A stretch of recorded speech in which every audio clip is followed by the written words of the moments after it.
오늘 말씀의 제목은 성령 받은 자에게 나타나는 증거라는 제목으로 함께 은혜를 나누시기를 바랍니다.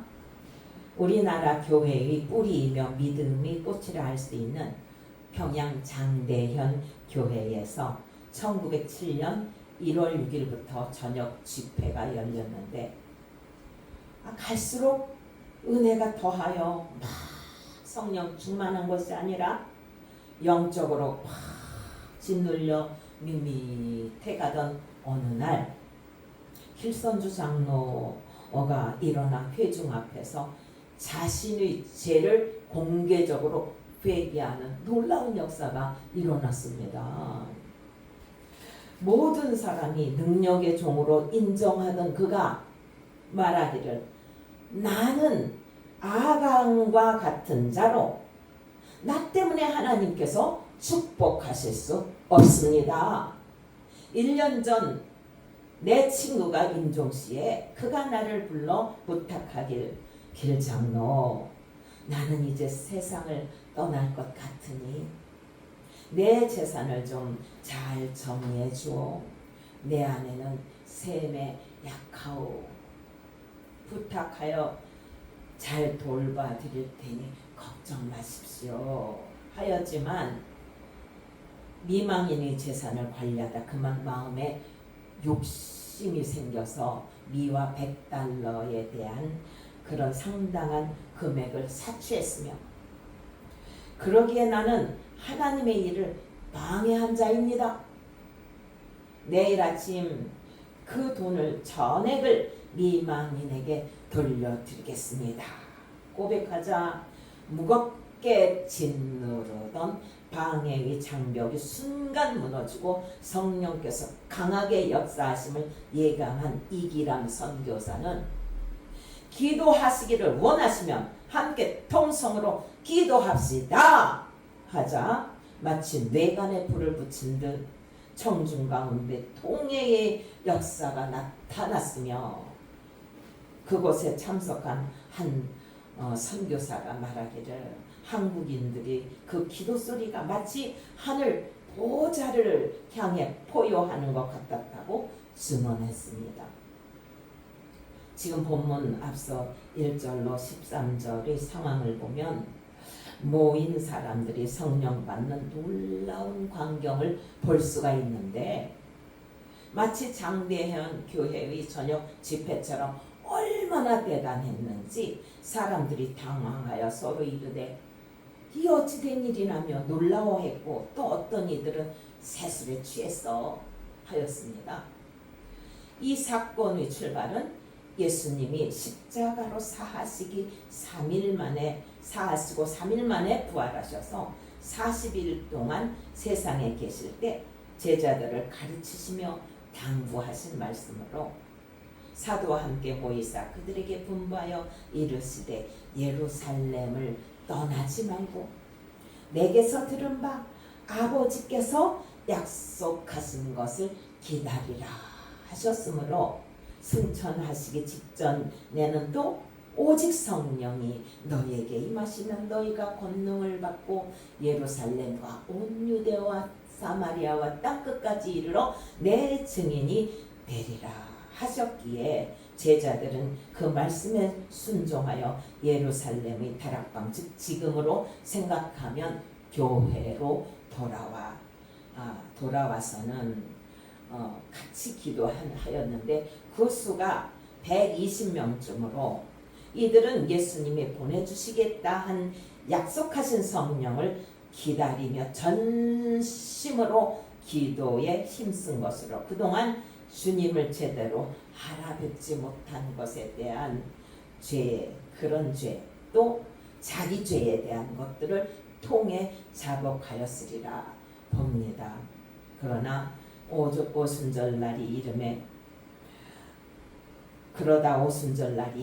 갑자기 하늘로부터 급하고 강한 바람 같은 소리가 온 집에 가득하며 불의 혀같이 갈라지는 것들이 각 사람 머리 위에 임하였고 120명 모두가 성령의 충만함을 받아 다른 방언으로 말하기 시작합니다.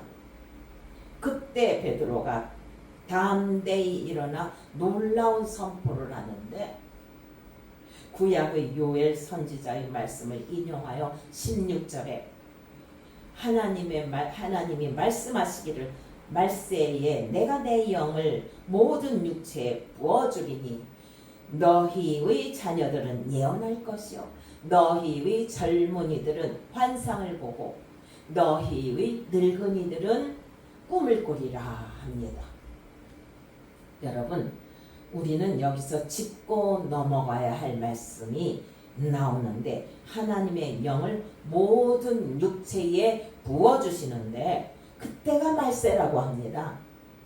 우리는 말세라는 말을 많이 듣고 자주 사용해 왔지만 막상 그 말세가 언제부터 언제까지냐고 물어보면 선뜻 대답하지 못하는데 여기 17절에 정확하게 답을 주는데 말세에 내가 내 영을 모든 육체에 부어주리니 하셨으므로 오순절 성령을 받은 시점은 이미 말세며 이를 다시 알기 쉽게 정리하면 예수님의 초림은 말세의 시작이고 재림은 말세의 완성이므로 예수님을 믿는 우리 안에 성령이 함께 하심으로 지금 우리는 말세 시대를 살아가고 있는 것입니다.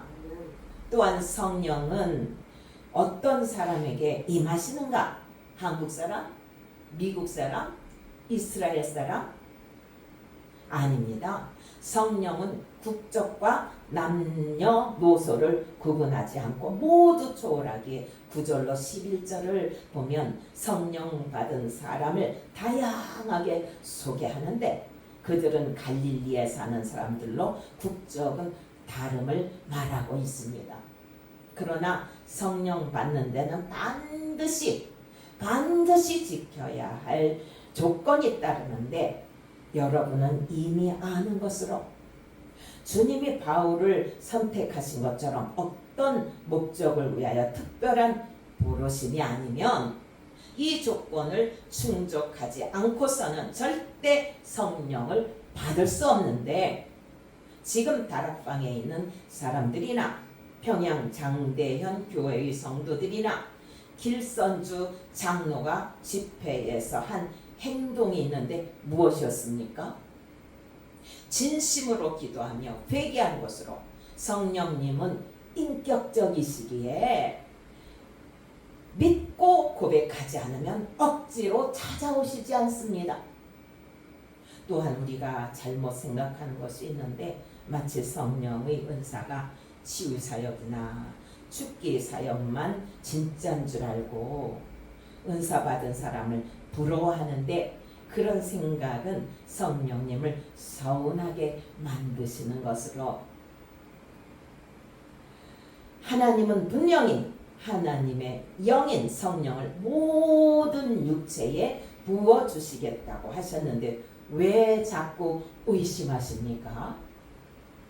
다만 우리에게 나타나는 성령의 은사가 각각 다르게 나타날 뿐입니다. 성령 은사에 대해 사도 바울이 고린도전서 12장 4절로 5절에 은사는 여러 가지나 성령은 같고 직분은 여러 가지나 주는 같으며 또 사역은 여러 가지나 모든 것을 모든 사람 가운데서 이루시는 하나님은 같으니 각 사람에게 성령을 나타내심은 유익하게 하려 하심이라 합니다. 이는 하나님께서 모든 사람에게 다방면으로 유익을 위하여 골고루 은사를 주셨다는 것입니다. 질서의 하나님은 사람의 자질과 지닌 능력에 따라 다양하게 성령의 은사를 주시는데 내가 어떤 면에서 은사를 받았는지 깨닫는 것도 중요하므로 살펴보면 일상에서 잘 나타나는데 어떤 분은 전도의 은사로 전도하기만 하면 사람들이 쉽게 교회로 인도되고 또한 찬양, 봉사, 섬김, 위로의 말이나 글로 상처받은 사람들이 마음을 치유하여 주님께로 돌아오게 합니다. 그러나 이를 마치 인간의 누리는 권력처럼 생각하고 시기하다가 폭 망한 사람이 있는데, 민수기 16장에 나오는 고라와 다단과 아비람과 온으로 이들은 자기들이 성막 봉사하는 일들을 제사장직에 비교하고 모세와 아론을 시기하여 반란을 일으켰는데, 이유는 그들도 성막에서 일하는 레위 자손인데 왜 아론의 아들들만 제사장직을 맡느냐며 자신들도 제사장직을 맡지 못할 이유가 없다며 사람들을 선동하고 당을 짓다 결국 소홀에 빠지는, 그래서 매몰되는 하나님의 무서운 심판을 받았는데, 이들은 사역을 마치 인간의 출세로 착각하였던 것입니다. 여러분, 하나님께서 주시는 은사는 크고 작음이 없고 지금 내게 주어진 직분이나 은사는 우연한 것이 아니라 하나님이 사람의 성품에 따라 우리를 창조하신 그 창조하신 대로 택정하셨으므로 감사하며 겸손하게 받고 그에 충성하여야 합니다. 지금 본문 17절에도 성령을 부어주시는데 그냥 부어주시지 않고 형편과 처지에 따라 행하시기에 너의 자녀들은 예언할 것이요 너희의 젊은이들은 환상을 보고 너희의 늙은이들은 꿈을 꾸리라 합니다. 성령을 받으면 첫째, 자녀들은 예언할 것이라 하였는데 이 예언은 성경 말씀으로 세상 모든 사람에게 열렸고 이 말씀으로 전도하고 가르치는 것이며, 이는 남녀노소를 구분하지 않고 현재 미래를 포함해 달란트대로 복음을 전하는데, 어떤 일은 사역자로, 어떤 일은 권사로, 집사로, 장로로, 성도로 하나님이 부르신 대로 목숨을 다하는 그날까지 실천하는 것입니다. 둘째로, 성령이 부어지면 젊은이들이 환상을 본다고 하는데, 여기서 환상은 현실 밖의 일이나 또한 자기에게 주어진 능력 이상의 허황된 생각을 품고 요행을 바라며 신규로 같은 현상을 쫓다 마음대로 안 되면 술과 마약 같은 것을 먹고 정신이 혼미한 상태로 살아감을 뜻하는 것이 아닙니다. 이는 하나님이 주시는 지혜로 미래를 계획하고 개척하며 실현하는 것으로, 즉 성령으로 충만하면 내가 개척해야 할 미래를 하나님의 관점으로 보고 내 주장대로가 아닌 위에서 주시는 생각을 가지고 생각을 가진다는 것이며, 이는 내 개인의 욕심만 채우는 것이 아닙니다. 예를 들어 부자가 되고 시집장가 잘 가고 의사가 되고 박사가 되고 권력을 잡고 출세하는 것들이 내 개인적인 일이기는 하지만 나만 위한 것이 아니라 그 기준이 복음을 전하는 데 목적을 두고 계획하여야 함을 말합니다. 여기 젊은이에게 나타나는 환상은 그런 뜻이 포함된 것이지만, 그렇다고 해서 나이 먹은 사람들이 환상이 없다는 그런 뜻이 아닙니다. 내가 나이 먹었다고 생각한다면 하나님을 서운하게 하시는 것으로, 그 이유는 하나님의 편에서는 그 누구나 자녀이기 때문에 똑같은 젊은이입니다. 그러기에 아브라함은 100세에 이삭을 낳고 모세는 80세에 본격적인 사역을 시작한 것이며, 이렇게 하나님의 부르심과 복음을 전하는 일에 있어 나이를 구별하는 것이 아니라 이는 젊은이들의 특징을 살려 소망을 불어 넣어주시는 것이기에 바울은 고린도후서 4장 16절에 그러므로 우리가 낙심하지 아니하노니 겉사람은 후패하나 우리의 속은 날로 새롭도다 합니다. 그러나 젊어도 자기가 선자리에서 최선을 다하지 못하면 노인보다 못한데, 노인은 나이가 먹어서 그렇다고 하지만 젊은이들이 원대한 야망도 목적도 없다면 꿈이 상실된 것입니다. 어릴 적에 꿈을 원대하게 품어서 그렇게 품어야 살아가면서 배움을 통하여 체계적으로 정리되고 또 발전해 갑니다. 그러기에 1877년 삿포로 농학교 현 홋카이도 대학의 초대 교감을 지낸 윌리엄 클라크 박사가 제자들에게 했던 유명한 고별사로 젊은이여 야망을 가지라, 즉 꿈을 가지라는 말을 남긴 것입니다. 제가 전에 어느 대학병원에 정신병동의 병문안을 갔었는데 병동에 들어가는 절차도 복잡하고 병원 측에서 환자와의 관계를 알아보고 환자를 만나도 되는 사람인지 안 되는 사람인지 그런 까다로운 절차를 밟아 괜찮다고 인정되어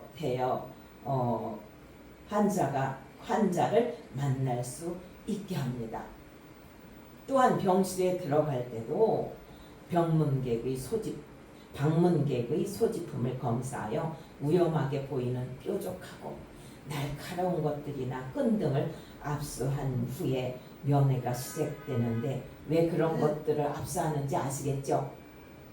네, 그 사람들은 정신적으로 문제가 있기 때문에 끈 같은 것 자살하려고 그러거나 또 날카로운 같은 것들을 가지고 몸을 해하는 수가 있고 남을 또 해하게 하는 수가 있기 때문에 그런 것들을 다 조사해서 이렇게 압수합니다.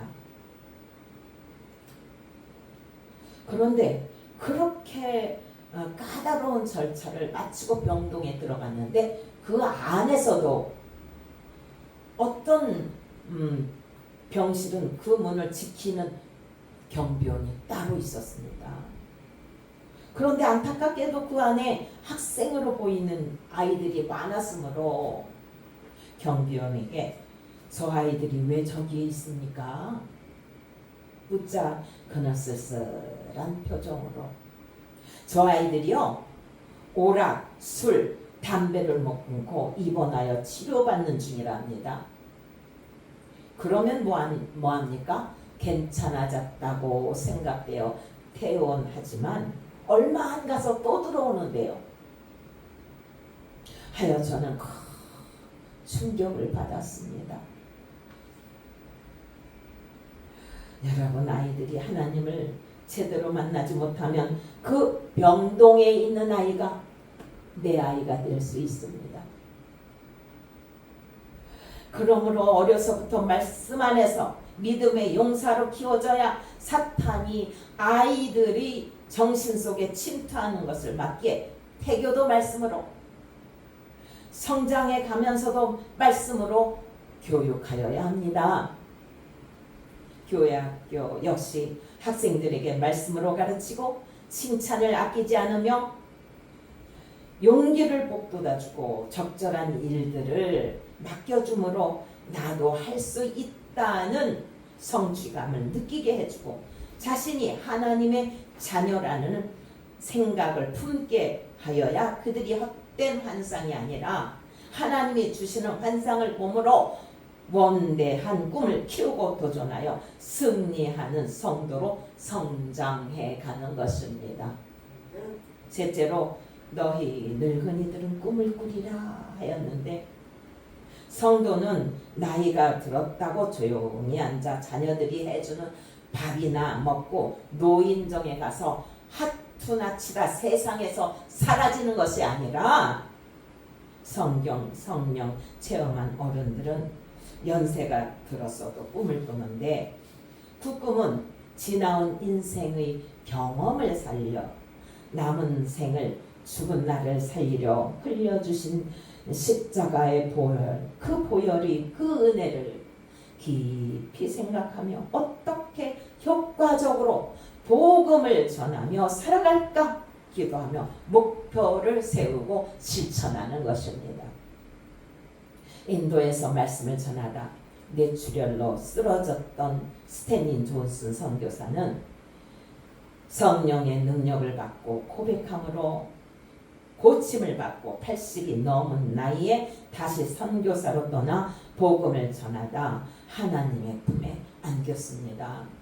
이렇게 성령 충만한 사람은 남녀노소 상관없이 복음을 전하여 생명을 살리고 영혼을 구하겠다는 꿈을 꾸고, 이런 신령한 꿈을 간직한 사람에게는 나이를 초월하여 이 시간에도 성령께서 강하게 역사하심을 믿고 맡겨진 일들을 실천하는 것이 성령 받은 자에게 나타나는 증거입니다. 성도 여러분, 지금 내 안에 성령이 계심을 믿고 기도하여 성령께서 일하시도록 하신다면 1907년 평양 장대현 교회가 믿음의 꽃이 된 것처럼 성령 받은 우리가 이 시대의 믿음의 꽃이 되어 선자리에서 각자 주신 은사대로 복음을 전하는 귀한 삶을 살게 되실 것이라 믿으며 축복합니다.